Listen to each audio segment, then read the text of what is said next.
The Drum, the Doll, and the Zombies by Brad Strickland and John Bellairs, Chapter 6. As the first week of November passed, nothing much changed. Professor Childermass took the news about the weird woman with some impatience. He had not seen the toad-like figure at the hospital, and he grumbled that Johnny was making a mountain out of a molehill. "Probably she's just what she says," he muttered. "I'd arranged Fuller Brush Lady or something, but I'll be on the lookout for her if it'll make you feel any better." In the following days, neither the professor nor Johnny saw anything more of the mysterious woman. Worse, the professor became even more secretive than he had been, and with one exception, he told Johnny almost nothing. The one thing he did talk about was the zombie. On a chilly Saturday morning, the professor invited Johnny over for a game of chess. As usual, they played in the professor's cluttered second floor study, but the old man's mind was not really on the game, and he lost his queen after only about half an hour of play. Then he pushed back from his desk, cleared his throat, and said, "I've been debating whether or not to show you something, John. I have decided that not only can you take it, but you will have to see it. I did not get as close a look at our midnight visitor as you did." He opened a desk drawer and took out a folded newspaper. He pointed to a small, grainy photograph. "Recognize this fellow?" Johnny shivered. The face in the photograph was lean and long, with gaunt cheeks, a high forehead, and deep-set eyes. "Yeah, I recognize him," Johnny said. "He's the zombie." "I thought so." With a grim smile, the professor tossed the paper over to Johnny. Johnny read the story. It was an obituary for a Mr. Jacques Dupont. He had been a retired merchant living in Portsmouth, and he had died, Johnny blinked, a week before the chilling encounter in Dr. Coote's house. "What does it mean, Professor?" asked Johnny. "It means the worst kind of voodoo," growled Professor Childermass. "Sinful sorcery, nefarious necromancy, and malevolent magic." But that was all he would say. When Johnny asked if he had heard any news about Dr. Coote, the professor sighed. "Yes, and it's all bad," he said. "Charlie was jabbering nonsense, but at least he was awake. Yesterday he fell unconscious and lapsed into a coma. The doctors are feeding him through a tube." Johnny's heart sank. He began to fear that the old man did not have a fighting chance. The rest of his visit with the professor was quiet and bleak. Fergie was no help at all when Johnny talked to him about the dead Mr. Dupont. He refused to believe the dead could really and truly walk, and even when Johnny insisted that the professor had seen the zombie too, Fergie just smirked. The two of them did go to the public library to see if they could learn anything about the dark secrets of voodoo, but they found only a couple of books on the subject. One of them, Tell My Horse, was by a woman named Zora Neale Hurston, who had spent time in Jamaica, Haiti, New Orleans, and other places where sorcerers did voodoo magic. The only other book the boys could find was Haiti or the Black Republic by Sir Spencer St. John. Both volumes discussed zombies, but they were not really much help. Fergie read in one of them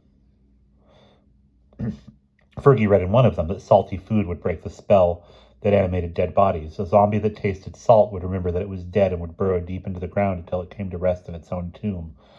Fergie thought that was a hilarious notion, and he whispered to Johnny that he should have offered old Mr. Dupont a bag of Lay's potato chips. Just saying that gave Fergie such a bad case of snickering that the librarian came by frowning and asked the boys to leave. Johnny checked out both books, but they added very little to his understanding of exactly what he and the professor had encountered. Days passed, and then the fourth week of November arrived. Both Fergie and Johnny would get a Thanksgiving holiday from Wednesday until the following Monday. On Tuesday morning, Johnny came downstairs for breakfast and found Grandma sitting in a kitchen chair, panting. "What's wrong, Grandma?" asked Johnny anxiously.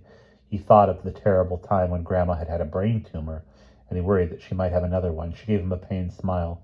"Dunno. Just got kind of short of breath. I'll be all right in a minute. But do you suppose you could make your own breakfast?" "Do you want me to get Grandpa?" Johnny asked. Grandma made a face. "I guess so," she muttered. "Course he'll haul me off to the doctor right away. Not a thing in the world wrong with me. Just getting old, I expect." By the time Johnny got Grandpa into the kitchen, Grandma was better. She was right about the doctor's visit, though. Grandpa phoned Doc Schermerhorn, and told him he would drive Grandma over that morning for a checkup. Meanwhile, Johnny got out a box of cornflakes and made himself 2 pieces of toast. He worried about his grandmother all during school, but when he got home, she seemed more or less her old self. "Slept kind of bad last night," she said. "Anyway, the doc couldn't find anything wrong with me that he didn't already know about." That night, Dunstan Heights got a little powdering of snow, and the next day, Fergie came over early. The snow was too thin for sledding and too dry for snowballs, But the two friends enjoyed walking around town and seeing how the white layer had changed everything from drab gray to sparkling white. Johnny and Fergie stopped at Peter's sweet shop for a quick lunch of egg salad sandwiches, hot cocoa, and fudge brownies with hot chocolate sauce. Then they decided to go see if Round Pond was frozen. They knew any ice would not yet be thick enough for skating, but even a skim of ice would promise winter fun to come. Fergie was a natural athlete who skated as expertly as he did any sport, and he had taught Johnny to skate well enough to enjoy himself. Even Professor Childermass liked to get out on the ice on cold winter afternoons, and for an old man he could really whiz along. Johnny and Fergie reached the pond, to find it lightly iced. They stood on the bank and tossed stones for a while. Any heavy rock crashed right through the thin layer of ice, sending waves of gray water spouting out of the hole it made. But some of the smaller pebbles went skidding across the frozen surface. The day was warming up, and already the thin dusting of snow had melted everywhere except in the shady spots. "Is there any news about Dr. Coote?" asked Fergie, as he tired of tossing the rocks. He was not wearing gloves and stuck his red hands deep into his coat pockets. With a sigh, Johnny said, "I don't know. Professor Childermass says he's holding his own, but he's in a coma. That's always bad." "Yeah," agreed Fergie. He sighed. "Well, I hate to think of old Doc Coote croaking, but if he's going to go, I wish it would be quick." "Fergie!" said Johnny, scandalized. Fergie shrugged. "I just mean I don't want to think of him suffering. Say, what's the matter between you and the prof anyhow? You've said almost nothing about him lately." Johnny shook his head. "He's playing everything close to his vest," he said. He explained how Professor Childermass had been making himself scarce. Fergie turned to him with a big grin on his face. "Dixon, don't you see what that means?" "It means the professor thinks there's something dangerous going on," replied Johnny promptly. "Yeah," said Fergie, "and that means something exciting. Now, how can we cut ourselves a slice of this pie?" Johnny just stared at his friend. "Are you crazy?" he demanded. "Fergie, didn't you listen to me when I told you about that dead guy? Something bad is going on, and the professor is trying to protect us." "Who wants to be protected, John, baby?" said Fergie teasingly. That was just like him. Johnny had to get his nerve up before he did anything risky, but Fergie always plowed straight ahead. One day, Johnny thought sourly. Fergie's enthusiasm was going to land him in trouble so deep he would not be able to climb back out again. They turned to go, and Johnny felt his breath catch. Standing not 10 feet away from them was the old woman he had seen twice before. She wore the same clothes, a long black coat and a tattered black scarf. Her ugly, wide face was dark and weathered. Her eyes were black slits, staring beneath shaggy gray eyebrows. Her wrinkled mouth grinned at him, the wide lips pulled tight against her yellow teeth. "Hello, boys," she said in a nasty, low voice. Her accent made her sound like Mr. Plessy, the French-Canadian owner of Plessy's Plumbing and Hardware in Dunstan Heights. She took a step forward. "The old fox is cunning, no, but maybe these two fine little pups will be able to persuade him. You, the blonde one, I have something special to show you." Johnny looked around wildly. He and Fergie were all alone on the rim of the lightly frozen pond, and the awful old woman stood between them and the only avenue of escape. What do you want?" he stammered. "Just to show you my handiwork. Look at this." She took something out of her coat pocket. It was a flattish cloth doll, about 6 inches tall. It wore a blue gingham dress and a white apron. It had gray yarn hair done up in a bun. The face was just a pink blank, but the figure was somehow very familiar to Johnny. Fergie laughed, a long, raucous, mocking laugh. "Lady, that's the worst-looking baby doll I've ever seen. If you're selling it, you better find a couple other customers. We don't have any little sisters, and my buddy John and me are too old to play with dollies." The awful old woman did not even look at Fergie as her slitted eyes bored into Johnny's.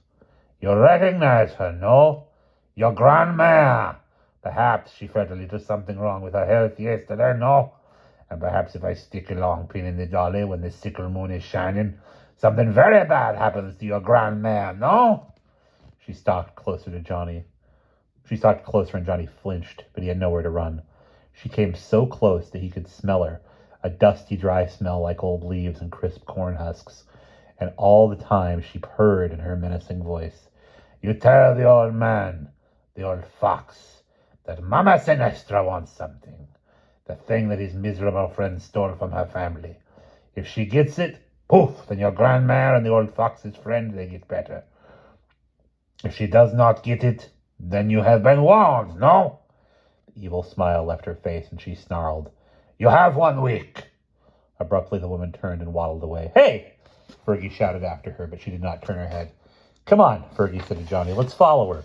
Johnny grabbed his friend's arm. No, Fergie, we can't. That's a voodoo doll of Grandma. We got to tell the professor about this right away. The woman vanished into a grove of birches as Johnny and Fergie ran in another direction. The cold air burned their lungs, and both were exhausted before they reached Fillmore Street, but neither slowed. They found the professor at home, and together they panted out the weird story to him in his cluttered study. The professor got up and paced for a few minutes, finally stopping beside the stuffed owl on a round stand. He absently reached out and straightened the owl's miniature Red Sox baseball cap, which had slipped to a rakish tilt. At last, the old man shook his head and muttered, Gentlemen, this is very, very bad news. John, I suspected that the old woman might somehow be involved in all this. Now it looks as if she's forcing my hand. Well, I have learned something about the St. Ives brand of evil witchcraft, so she may have a surprise or two coming, and she has very unwisely told us who she is. Huh? Said Fergie, scratching his head. She called herself Mama Sinister or something crazy like that. That doesn't sound like a real name to me, Prof. It isn't a real name, Byron, returned Professor Childermass. It's a nickname. You see, the current ruler of the Caribbean island of St. Ives is a dictator named General Hippolyte Legrande. He maintains his rule through a combination of naked military force, intimidation, and witchcraft. And guess who the head witch is? You mean this General Who's this isn't a witch himself? Asked Fergie. The professor scuffed through the drift of graded papers that had built up into a dome at the foot of his desk.